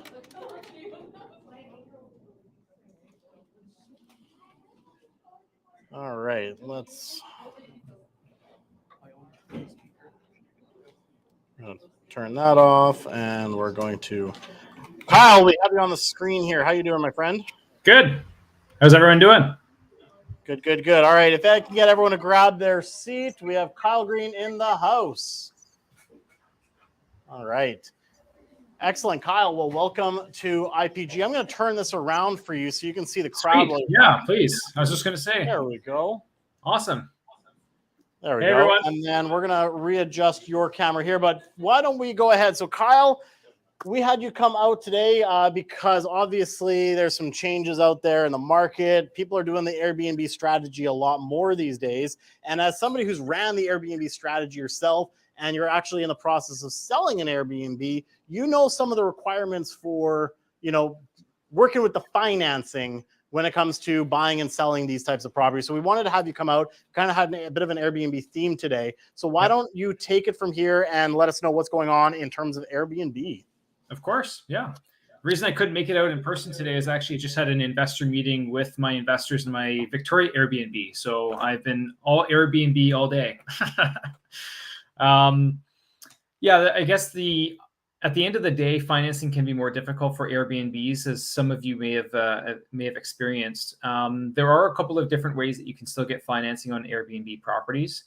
One of the keys is that when you buy the property, it's not always evident whether the property is going to be an Airbnb property or not. So when you're buying the property, some lenders will only use rental income from the property if you have a lease, but a lot of lenders will also be able to use what's called market rents. And so what the lenders will often do is, for residential lending, you can often get financing based off of the market rents, based on what the property would rent out for if it was rented out unfurnished on an annual basis. Now, that's generally not going to be the same gross amount of income as you would get if you were renting it out on the Airbnb platform. However, it at least is giving you a certain amount of rental income that you can use to help with your qualifications. And that's probably the most commonly chosen way of getting financing on the residential side. There are a couple of other things that you need to be considerate about, is that they can be difficult to refinance in the future. So if you want to refinance the property and the appraiser goes to the property and it says, "Welcome, the Wi-Fi code is this, welcome to our humble short-term rental," it makes it a lot harder to finance the properties if you're trying to refinance it at a later date. So be really, really mindful of this, especially if you're trying to do a BRRRR strategy where you're trying to buy, renovate, and refinance the property in the near future. If it's very evident that it's a short-term rental, it's very difficult to get financing from residential lenders. I do have a couple that I've been able to get financing with, but for the most part, it's quite difficult. So that's something that you need to keep in mind. In addition to this, one interesting fact about Airbnbs is that if it's a property that you own in your portfolio and you've owned it for at least one full calendar year, it can actually help your borrowing power with regards to getting financing on other properties. So the reason for that is that a lot of lenders on existing properties that you own, in order to determine the rental income, some of them will take lease agreements and the bank statement deposits to show that money is getting deposited. Rarely, but sometimes you can use that market rent strategy that we talked about with acquisition. But the common option here is actually looking at the T1 generals, your tax returns. And what they do is they take the total amount of income and divide it by 12. Now, the cool thing is they're taking the top line number. As an Airbnb operator, you know that you're going to get a higher top line number, but then you're going to have more expenses. You're going to have your cleaning fees. You have all these other costs that are rolled up into it. The lenders, if it's not the property that they're financing, they don't seem to really care as much about all of that income. They're still generally able to take the top line income number and then just divide it by 12. Now, if you haven't owned the property for 12 months yet, then that can be a bit more of a challenge, especially if you haven't filed the taxes yet. Then it's very difficult to use any rental income from it, maybe just the market rents. But once you have a full year of tax returns done, especially if you've owned it for that full calendar year, then you're able to use a fair bit of rental income, and in fact, more than you typically would be able to use if you were financing if it was a long-term rental property. But just keep in mind, that's again, if it's not the property that's getting financed at the time. Now, if you look at other alternatives, you can also go with small business lending or commercial lending. Small business lending and commercial lending are a little bit different. They typically will look at the financials of the asset and of the company to determine how much financing is available on the property. So this can be a pro or it can be a con depending on the circumstance. If you're buying a pre-existing Airbnb property, you may be able to get financing based off of the existing current financial statements that exist already on the property. Now, in general, because you're buying a business, according to the commercial lenders, they still like to see that you have some experience running short-term rentals or in the hospitality business, et cetera, because their view is that you're buying a business. You're not necessarily just buying real estate. Airbnbs and short-term rentals kind of fall into a weird spot where it's hard to say which category should it fit into. Is it just a property? Should we be financing it based off of that? Or is it really a business? But especially when you're going into the commercial side of things, if you have financial statements, they can lend to you based off of the financial performance of the property. Now, it's important to note that commercial lending, it's very difficult to get high loan to values. It's hard to get up to 80% financing. You're typically getting 50, maybe 60% financing on most of these. And in fact, a lot of lenders do have caps or limits on the loan to value they'll go up to for this asset class. And so if it's a typical Airbnb type of property, you may find that lenders will cap you at 50 or 60% financing just because that's the maximum loan amount that they're lending right now in the hospitality business. And hospitality, unfortunately, is an asset class that lenders have pulled back on starting with COVID, and they still haven't really gotten back into in a major way. So just keep that in mind. If you're buying a property, especially if it's a multi-unit building or something like that, you can use this method to qualify. There's a very small handful of commercial lenders that will use market rents, the same method that we looked at in the residential side. They can use the market rents to determine the maximum loan amount that you could get. But again, using market rents for multifamily properties in the Lower Mainland, you're typically not getting more than 30 to 50% financing. So that's not down payment, that's the maximum financing. A lot of properties that I look at in Vancouver, for instance, that are long-term rental properties, they might only get 30 or 35% financing maximum. So just keep that in mind, that it can be more difficult to get that 75 or 80% financing amount on a short-term rental. Those are the three primary methods that you could be looking at. Again, it's a bit harder to refinance properties on the residential side, a little bit easier to acquire in the beginning. On the flip side, sometimes it's actually the opposite when you're trying to go commercial financing route. So if it hasn't already been operating as an Airbnb, that means you don't have financials. That means it's very difficult for the lenders to know what kind of income to use for the property. And in that case, a lot of the time you may have to buy it, get more expensive financing, and then in a few years refinance once you have financial statements for the property. So just keep that in mind, that the commercial side is really dependent on having financial statements and a financial history of it. And one issue that I've run into in a couple of deals is if you look back at the historical financial statements, they like to see the last 2 or 3 years. Well, guess what? COVID was over that time period. So your 2022s or the 2022's financials for an existing property might be looking decent, but they also want to see what the 2021 and 2020 year was, and those might not be as good. And then they don't really know what number to use to determine the maximum loan amount. So just a couple of issues that have come up on financing, and also how to work around them. There's often workarounds with these types of things. It's just a matter of knowing which lender to use and how to get around it. Maybe if we have some time, I can just open it up to the floor for some questions, as maybe some of you have been trying to buy Airbnbs and have had difficulties doing so. All right, you betcha. We're just going to get a mic ready, a runner. And if you want to go run over, does anyone have any questions for Kyle at this time in regards to purchasing Airbnbs, financing Airbnbs? All right, Michelle. Sorry, he needs the microphone. Oh, sorry. What if you buy an Airbnb that has an established rent roll, and would lenders like consider that if you can show that that's what's happening over the last few years? Not on the residential side, at least not with major banks. There are a couple of B lenders that are entering the space that will consider Airbnbs. They'll go up to 70% financing, and they will consider using the previous financials to determine that. But their interest rates are really high. Like we're talking in the 8s or even the low 9s, which is basically almost private lending rates. And so it's very difficult for residential lenders to rely on the short-term rental income of a property. I have noticed that slowly we've had some private lenders say, hey, we're doing this. We've had a couple of B lenders start to say, hey, we're now doing this. And maybe it's a matter of time before some of the A lenders consider how they will treat these. But from their perspective, it's a different asset class and it's harder to know what they want to use. In many cases, like in your case, really the lenders feel a lot more comfortable thinking, okay, worst case scenario, if this short-term rental thing does not work out, we can rely on what the rental income would be if this was converted to a regular long-term rental property. And so that's usually where they just rely on the market rents in order to assess it. One other note I'll mention is in the US, there are some lenders that are using, like they'll go to AirDNA and they'll take the average for your unit and they'll determine that, they'll use that number for their income and then determine what the maximum borrowing power is. We're not really seeing that in Canada just yet, but we might start to see more options come through the pipe soon. And then is that typically going to be a private lender with interest only, or are there still opportunities for principal and interest?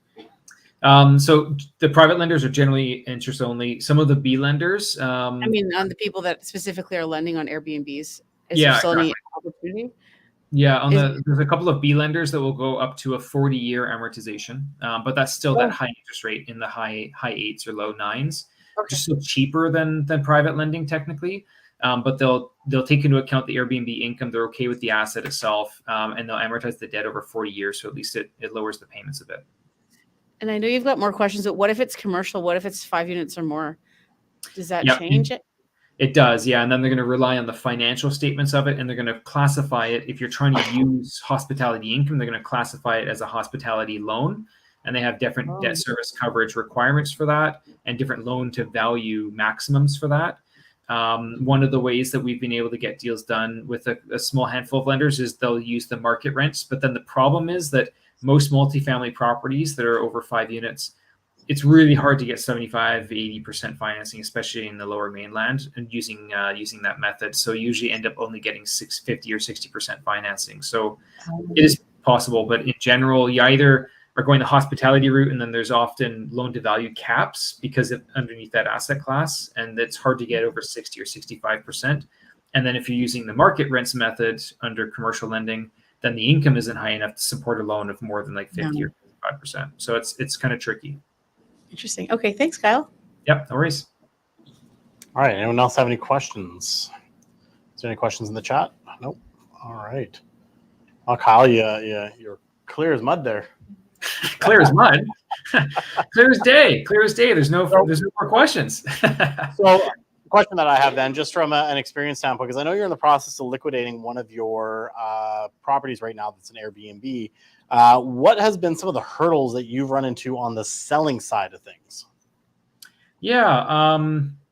So as a seller of an Airbnb, I think you have to keep in mind that the purchase market, only about 5 to 10% generally of all purchases are made for investment purposes. And I'd actually say that number might even be lower right now. Like I've noticed a lot of my real estate investor clients, like my proportional book, usually like 80% of my clients are real estate investors. This year, it's probably the number of actively closing files is probably more like 50-50. And that's because a lot less investor activity is occurring right now. So keep that in mind. If you're selling an Airbnb property, that only 5 or 10% of potential buyers are investors. And then a certain percentage of those investors are interested in operating your unit as a short-term rental. If you have it set up and it's operating really well and it's easy to, easy to be turnkey, I suppose, then that might be a potential benefit. But keep in mind, it's a benefit for a very small segment of the marketplace. And so I think that's one challenge that you might run into. I mean, I've only had my property listed for a little while, but a couple of the buyers have been potentially looking at operating that as an Airbnb, primarily because I have it listed with the Kelly Fry team. But also we've had inquiries with people that would just own it as a homeowner, and then we have to figure out, okay, well, what all of the furniture that we put into the unit, we're going to have to sell it or do something with that furniture, right? So keep that in mind too, that if you buy an Airbnb property, it costs you 10, 15, 20 grand. I mean, if it's a big, massive house, it could cost you 50 or 100 grand to furnish it. You have to then figure out how long am I going to operate this as a short-term rental so that I can make sure that I get my capital get back on all that furniture that I put in. If you paid 12 grand in furniture to get your short-term rental going, well, you'd have to get an extra $1,000 a month in cash flow over the next year just to break even on the furniture. And then you're in the green in year 2, right? So some stuff to think about. Absolutely. And then obviously the other thing to keep in mind with furniture when you're selling it off is it does not sell at the same price as what you bought it for, right? Oh yeah, exactly. Yeah, like a quarter of it if you're lucky, so yeah, it's almost a sunk cost. And then by the time that you factor in the time of having to deal with it, it's tough. But I mean, the reason that I'm deciding to list that property is just life has been busy. I have my Green Mortgage is one of my companies. I have a mortgage brokerage as well. And then on top of that, something that I think I may have mentioned at IPG 4 or 5 months ago or so is I've been working on some software that is really, really cool. But basically, high level, as a mortgage broker, we take somebody's application and then we have to enter it all in, underwrite it for one lender at a time and see if it fits and keep re-underwriting the deal. And every time you re-underwrite the deal for the new lender, you have to change the rental income, the policies, you have to change what they do for all the expenses, et cetera. Many of you that have worked with me in the past that have portfolios, I may have sent you a spreadsheet to fill in, and then I take that spreadsheet and assess it. And as a way of shortcutting this a little bit, my very first version that I made a couple of years ago had 6 or 8 lenders in it. But recently, I've revamped that, and now we have 32 lenders inside of the spreadsheet. We're actually turning it into software. And so anybody that started up a software startup knows that those types of businesses need capital. They require money. And I think this is going to be a really cool thing that we're building in the future, because and you'll probably see something from us if you're on our mailing list in the next, I think about 2 weeks, we'll be sending it out to the public. But you'll be able to actually apply by filling in a web form. We don't need documents. You're just going to enter in what you think your credit score is. And it'll actually be able to spit back an outputs page where it'll tell you how many lenders you're qualified with. It'll give you all that data without you having to actually go through a full application. And it saves you guys time and it saves us a bunch of time. Because if you've got 10 properties, it's probably going to be a couple hundred pages of documents and hours of painstaking effort from both the investor and the borrower side. So we're looking at accelerating that and changing that in a big way. And it's just been taking something that I've been kind of using as a spreadsheet for quite some time, and we're completely turning it into robust software to expand on it. And there'll be a ton of cool features we'll be releasing in the future. But to start, it's just something that will speed up the time of understanding who you qualify with and how many options you have, without having to go through the whole, all the flaming hoops of sending in hundreds of pages of documents just to know. Awesome. Yeah. Yes, question. So for the value of the property of the Airbnb that you're selling, does it get affected just by the furniture or the market per se? So is it the building that it is in, or just the furniture is the concern? Yeah. If most of the market buyers are homeowners, then they don't care about the furniture. They don't care about the fact that I've been Airbnb-ing it at all, right? So only if it's an investor, and only if it's an investor that wants to short-term rent the property, may see that there's additional value in buying a automatically plug-and-play short-term rental type of property, right? So you just have to keep in mind that because it's already operating as a short-term rental, it doesn't mean that I'm going to get a premium for it, because it only applies to a very small segment of the marketplace of which buyers would be interested in having that altogether. So it's one of those things where if we find the right buyer, somebody's going to say, awesome, you've got a cleaning checklist, you've got it all figured out. You've got all the photos, you've got the Airbnb write-up, you've got everything. We could just give that to a buyer, set it all up for them, probably go through an hour or two with them to train them on like, this is how we do this is how we do that. This is where we put the lockbox, this is how we deal with this is how we deal with that. But if you look at it, if 5 or 10% of buyers are investors, and then I don't know, Cam, maybe 20% of those people or 30% of those people are interested in short-term rentals, then it's a pretty small segment in the marketplace by the time you drill it down, right? And it all depends on the agent who you're hiring as well, right? So in the case of your listing, obviously we promote Airbnb a lot. So we've got a lot of people who are interested. So in some of the cases, the buyers that we've brought forward, they were people who are in the investor community that have listened to us and are interested in the strategy. Whereas if you're working with an agent maybe who is not as versed in working with Airbnbs or having clients interested in the strategy, then that chance would go lower as well, right? So there's a lot of factors, I would say, that are in play with that. 100%. Yeah. Where is the place? Where's your Airbnb that you're selling? Where's your Airbnb? Langley. Langley Yeah, City. yeah. We've actually, I think, Cam knows all the details. Yeah, there's a collection of you guys in that building that are running Airbnbs. Yeah. We just won't say the building because this is recorded. So ours is definitely the best for sure. For sure. I'm gonna say styling because I work for Kelly. So okay.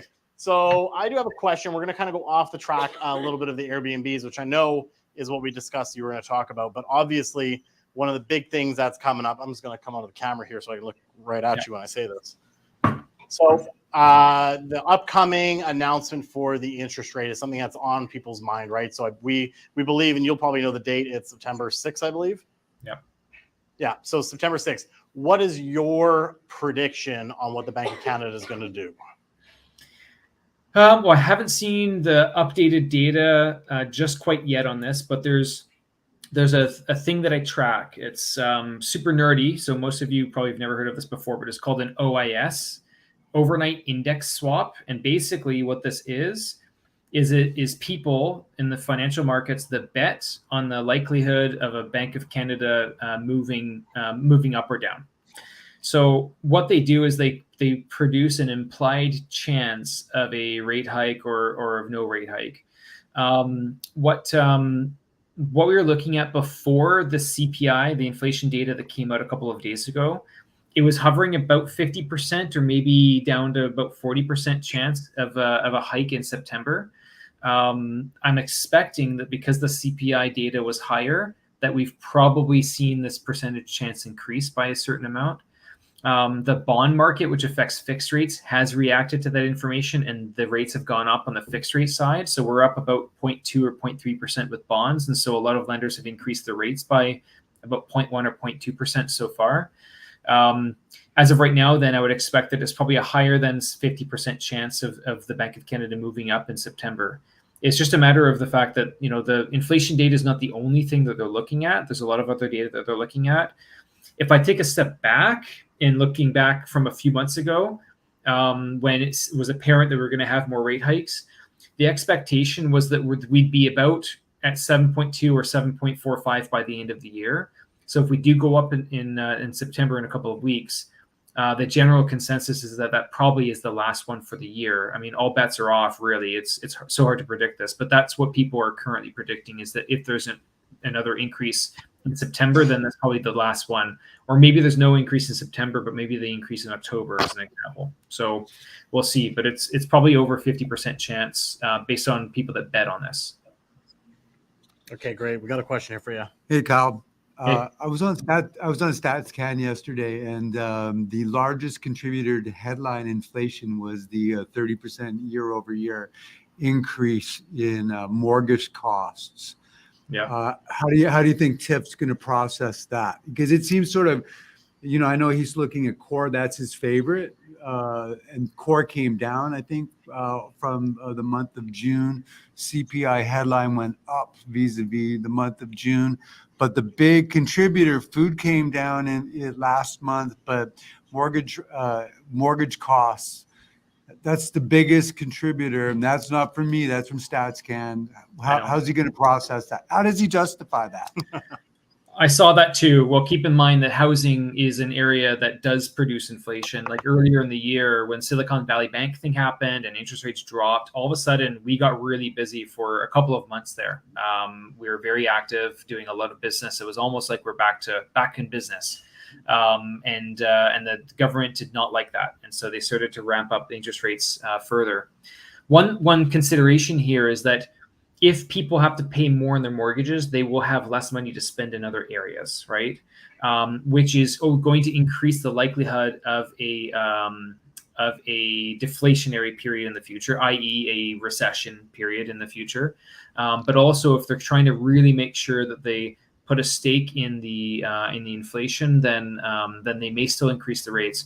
I do agree with you. I think I'm agreeing with you anyways, that, hey, if so much of this is due to interest costs and housing, then why would you continue to increase it? Because you're just increasing an already high number, and it shouldn't have as much of an impact on other things, especially if the other non-housing related inflation is actually decreasing. Then why would you change it? Because that's really the one that you want to see continue to shrink.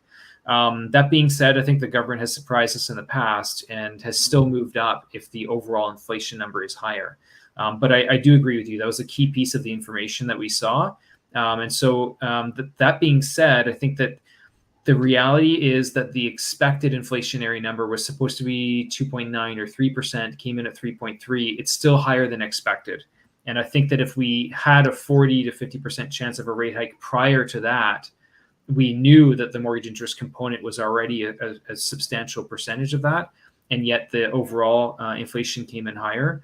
It's still a concern for them. So yeah, I agree with you. I mean, I'm hoping that it doesn't go up again, but at the same time too, it still may happen.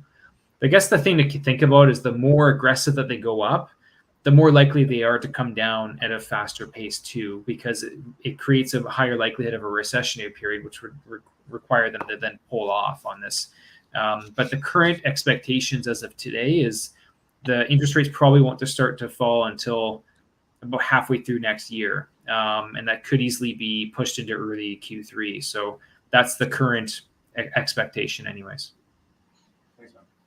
All right, awesome. We've got time. If Kyle, you got time for another one or two questions? I do, yep. Everyone has them? All right.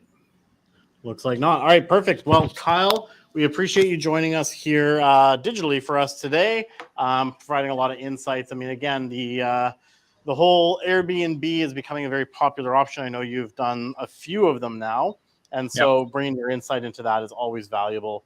And definitely we recommend getting in touch with Kyle. I mean, one of the big things that we talked about today, we got to bump that up there so you can see me. One of the things we talked about today, we did business planning. We talked about analyzing your portfolios and trying to find out where the opportunities are. Now, Kyle, I know you have a lot of tools also available. Like we were literally writing out on piece of paper just as an exercise. But Kyle, you've got a lot of tools that they can use to analyze their portfolio, find out where the strengths and weaknesses are in there. So what's the best way that they can get in contact with you and really kind of look at their portfolio from a holistic standpoint on the mortgage side of things and kind of restructure things to maximize their portfolios, as well as look at opportunities that they can utilize it to purchase other properties? Yeah, probably just to email. So kyle@greenmortgageteam.ca.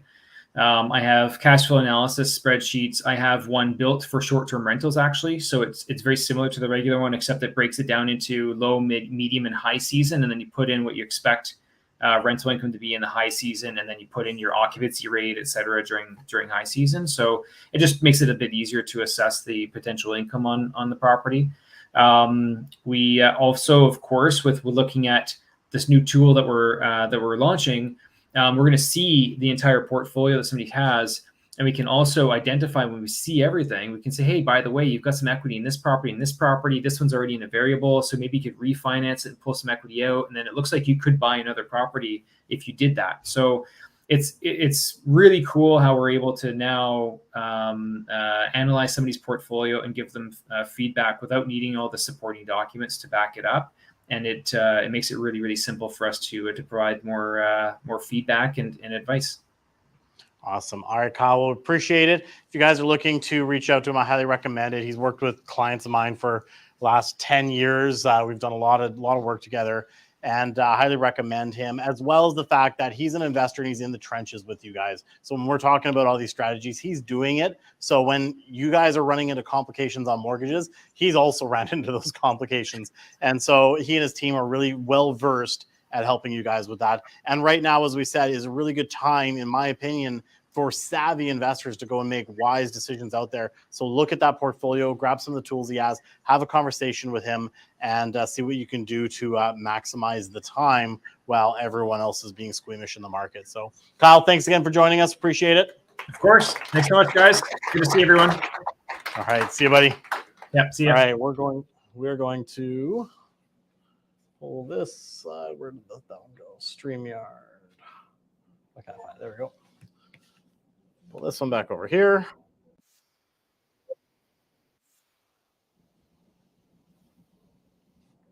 There we go. All right. Where are your things going off again?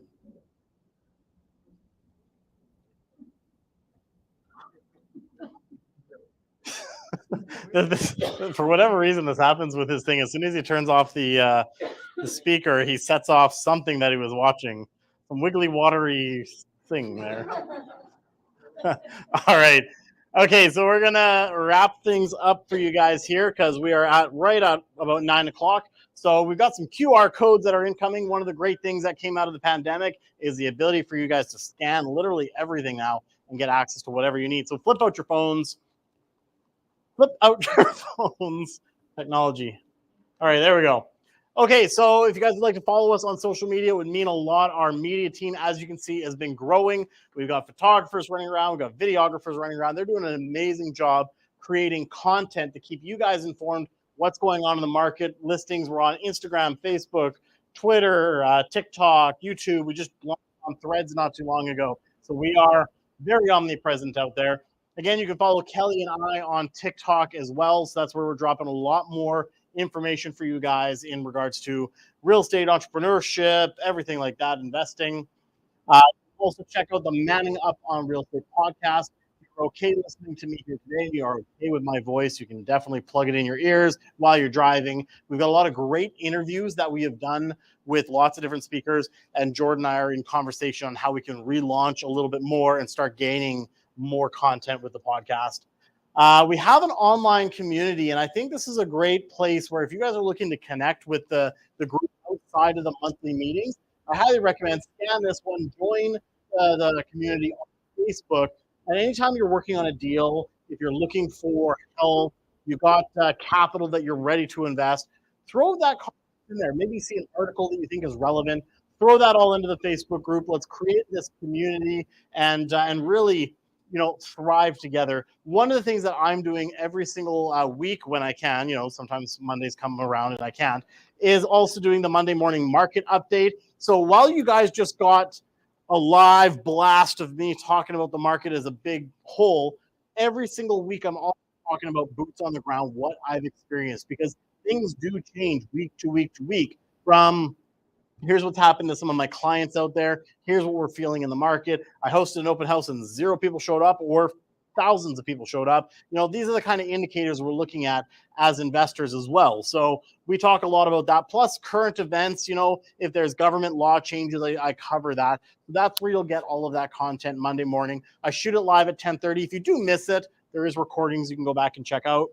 And our next meeting is going to be on September 14th. So grab your phones, grab your calendars, mark that down. But you can also join the community on Facebook. You'll be notified of these meetings. Or we are on meetup.com. Just look up Investors Performance Group on Meetup, and you'll be able to find us there and be notified of our upcoming meetings. And that basically wraps it up for us tonight. We are just after 9 o'clock. We've done really, really well today. We got a couple of sandwiches, a few more beers. Feel free to eat, drink, be merry, meet someone new, and I hope you guys have a fantastic rest of your summer. Thank you. And again, for everyone on YouTube, thank you so much for joining us digitally as well. If you guys would like to come out to a live meeting, feel free to join us here on September 14th, or continue to watch us live. Share this video with anyone that you feel would benefit from the information that you guys just gleaned as well. And don't forget to make sure you subscribe, not just to my channel where you're following me now, but also subscribe to the Kelly Fry Team channel so you can catch all the great stuff that Jordan is putting out. Thanks for joining us live. You can go ahead and end the live stream.